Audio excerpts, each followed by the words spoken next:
High Court Judge Alexander Muteti has issued a warrant of arrest against a British national accused of killing Agnes Wanjiru in Nanyuki more than a decade ago. Now, the Office of the Director of Public Prosecution, appearing on behalf of the Republic, informed the court that the accused has been charged with the offense of murder. Now, the prosecution alleges that the accused committed the offense on the night of March 31st April, on the night of March 31st and 1st April 2012 at Lions Court Lodge in Nanyuki, Laikipia County. And the prosecution told the court that the accused, who is a citizen of the United Kingdom, was not in attendance, prompting the application for a warrant of arrest to facilitate his extradition to Kenya. Now, the prosecution further assured the court that although some of the witnesses are based in the UK, they will be made available during the hearing. Now, in granting the application, Justice Alexander Muteti also directed that media outlets must not publish the names of the accused or any witnesses listed in the bundle of evidence provided, citing the need to safeguard the integrity of the judicial process. Here are the full details on this story. This court now grants the warrant of arrest as prayed. The court is satisfied that the bundle presented before it has reasonable details concerning the incident, and therefore there is probable cause to order the arrest of the accused. And away from that now to government audit confirms ghost students and raises concern on school funding. And the ongoing school data verification has unearthed ghost learners, with the Ministry of Education predicting that the total number of learners in the country could drop by up to 10%. Now, Basic Education Principal Secretary Julius Bitok has said that the exercise could also result in a considerable decrease in the number of schools. The process has so far verified data for 20,000 schools and led to the disbursement of capitation to the same. 4 weeks into the final term in the school calendar, and some schools across the country are yet to get their capitation, both at primary, junior, and secondary schools. The impact of these delays in capitation are crippling activities in some schools. And a school head who spoke said that those who deserve to get the capitation are not getting it, and those who do not deserve to get the capitation aren't getting it. And the release of funds to schools for this term and beyond has been tied to the verification of schools' profile, management, enrollment numbers, and bank account details and data, an exercise that has been ongoing since start of the term. Now, the exercise is now nearing its end, and the results are all but confirming concerns raised by the Auditor General on existence of irregularities in primary, junior, and secondary school numbers and learner enrollment. Now, the PS now says the process has uncovered some of these ghosts. The government says the exercise, which is expected to conclude by Friday this week, had been briefly affected by internet supply disruption over the weekend. All the 32,000 primary, junior, and secondary schools have submitted their data for verification. 20,000 of those have been cleared and capitation released. The government has in the past confirmed that it is not meeting the full capitation amount for learners, according to recommendations by the Presidential Working Party on Education Reforms. Learners in junior secondary are entitled to capitation of 15,043 shillings per year, while those in senior secondary ought to be getting the equivalent of 22,244 Kenyan shillings per year. And away from matters education, now to President William Ruto, as he tells off opposition and says criticism has no criticism isn't a development agenda, and he calls them out on the consistent criticism of his government. Now, President William Ruto has dismissed criticism from the opposition, describing his detractors as politicians lacking a clear development agenda.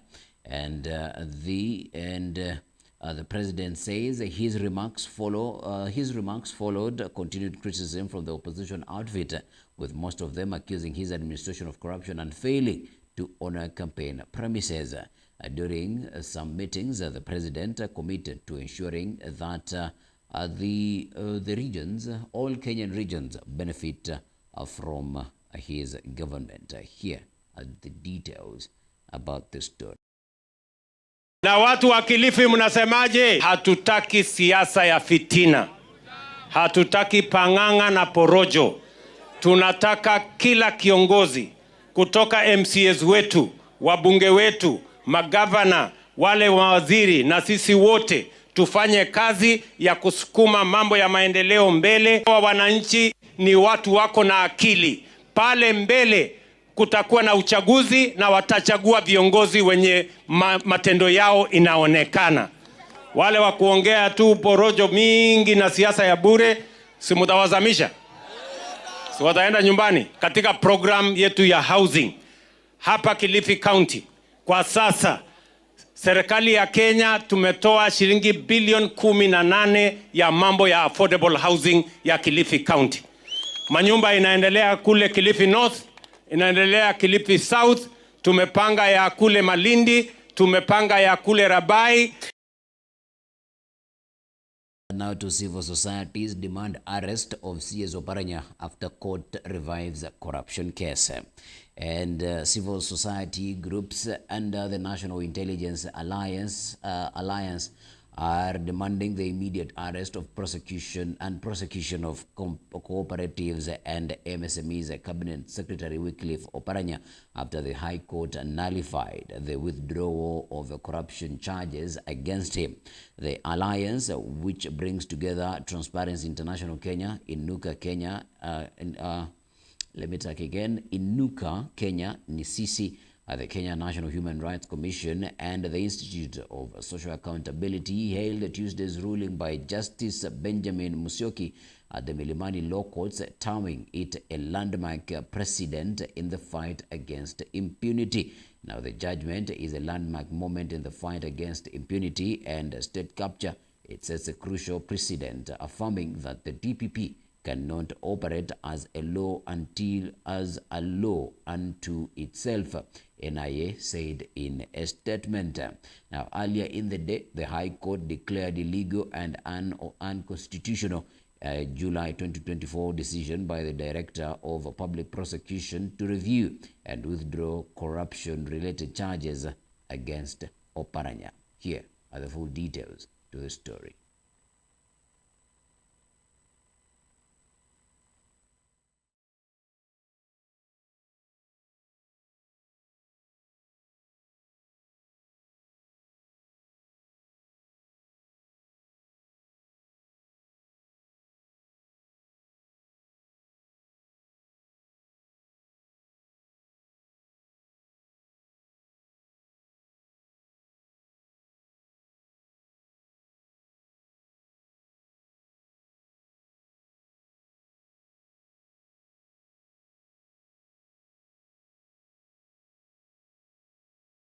Away from that, now to a DCI officer who accidentally shot 5 people at Bungoma Law Courts.